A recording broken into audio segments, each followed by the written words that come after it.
Selamat datang di pembelajaran Akidah Akhlak. Hari ini kita membahas tentang mengimani kitab-kitab Allah Subhanahu wa Ta'ala dalam rangka menumbuhkan keimanan, memahami hakikat wahyu, dan menjadikan Al-Quran sebagai pedoman utama dalam kehidupan sehari-hari. Hakikat iman kepada kitab Allah Subhanahu wa Ta'ala. Memahami makna dasar beriman kepada kitab-kitab Allah Subhanahu wa Ta'ala sebagai rukun iman yang ketiga dalam ajaran Islam. Secara bahasa, iman berarti membenarkan atau percaya. Kitab berasal dari kata kataba yang berarti tulisan, ketetapan. Secara istilah, meyakini dengan sepenuh hati bahwa Allah SWT telah menurunkan kitab-kitab kepada para rasulnya sebagai petunjuk dan pedoman hidup bagi manusia. Hukum beriman, fardu, ain, wajib bagi setiap individu muslim. Ya ayyuhalladzina amanu aminu billah wa rasulihi wal kitabillazi najala ala rasulihi. Sebagai bentuk kasih sayangnya, Allah Subhanahu wa Ta'ala menurunkan wahyu berupa kitab suci kepada rasul-rasul pilihan untuk membimbing umat manusia dari kegelapan menuju cahaya kebenaran. Umat Islam wajib meyakini keberadaan 4 kitab suci secara rinci. Tafsili.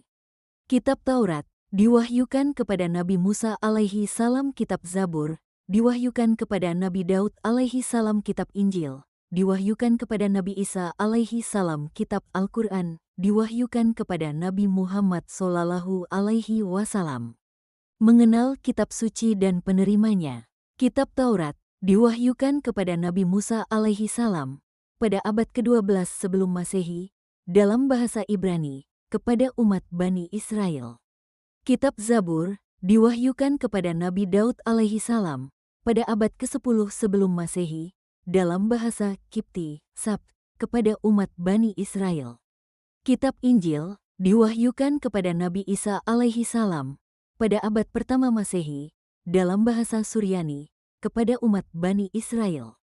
Kitab Al-Quran diwahyukan kepada Nabi Muhammad sallallahu alaihi wasallam pada abad ke-7 610 dalam bahasa Arab kepada seluruh umat manusia.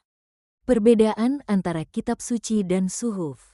Bentuk dan pembukuan. Kitab suci merupakan wahyu Allah yang sudah dibukukan secara utuh dan terstruktur. Sedangkan suhuf berupa lembaran-lembaran wahyu yang terpisah dan relatif tidak dibukukan. Kewajiban menyampaikan wahyu dalam kitab suci wajib disampaikan kepada seluruh umat manusia, pengikutnya. Wahyu dalam suhuf hanya berlaku untuk nabi, rasul yang bersangkutan dan tidak wajib didakwahkan ke seluruh manusia.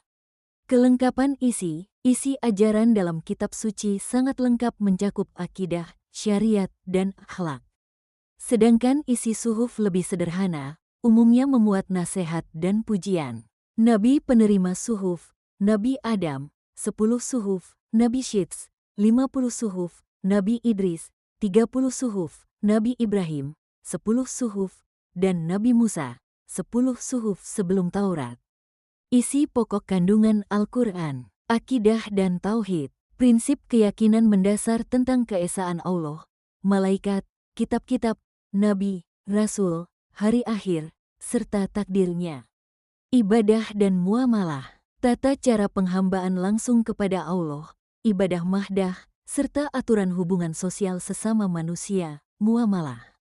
Akhlak dan hukum, pedoman budi pekerti luhur, ketetapan hukum kehidupan, ilmu pengetahuan, serta kisah keteladanan para nabi terdahulu.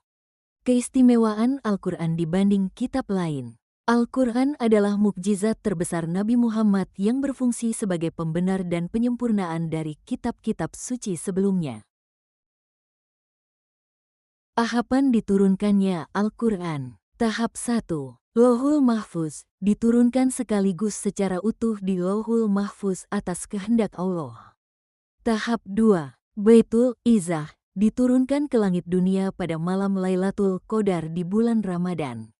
Tahap 3. Gua Hira, 17 Ramadan. Wahyu pertama diterima Nabi Muhammad sallallahu alaihi wasallam. Quran, Surah Al-Alaq 1-5. Tahap 4. Berangsur-angsur diturunkan bertahap selama tanda kurang lebih 22 tahun 2 bulan 22 hari. Sikap dan perilaku mencintai Al-Quran. Gemar membaca dan menghafal, meluangkan waktu rutin membaca Al-Quran dengan tartil dan berusaha menghafalnya. Mempelajari isi kandungan, mendalami makna ayat melalui kegiatan tadarus, majelis ilmu, dan bimbingan guru. Mengamalkan ajaran, menjadikan aturan Al-Quran sebagai pedoman utama berperilaku jujur, disiplin, dan santun. Menjaga dan menghormati, menjaga kesucian fisik mushaf Al-Quran serta membela kehormatannya. Hikmah beriman kepada kitab-kitab Allah. Manfaat utama dalam kehidupan. Memperkuat iman dan ketakwaan kepada Allah. Memiliki petunjuk hidup yang jelas sehingga tidak terjerumus dalam kesesatan. Menumbuhkan sikap toleransi dan menghargai penganut agama lain. Meraih keselamatan serta kebahagiaan hidup di dunia dan akhirat. Sampai di sini dulu pembelajaran kita hari ini. Terima kasih.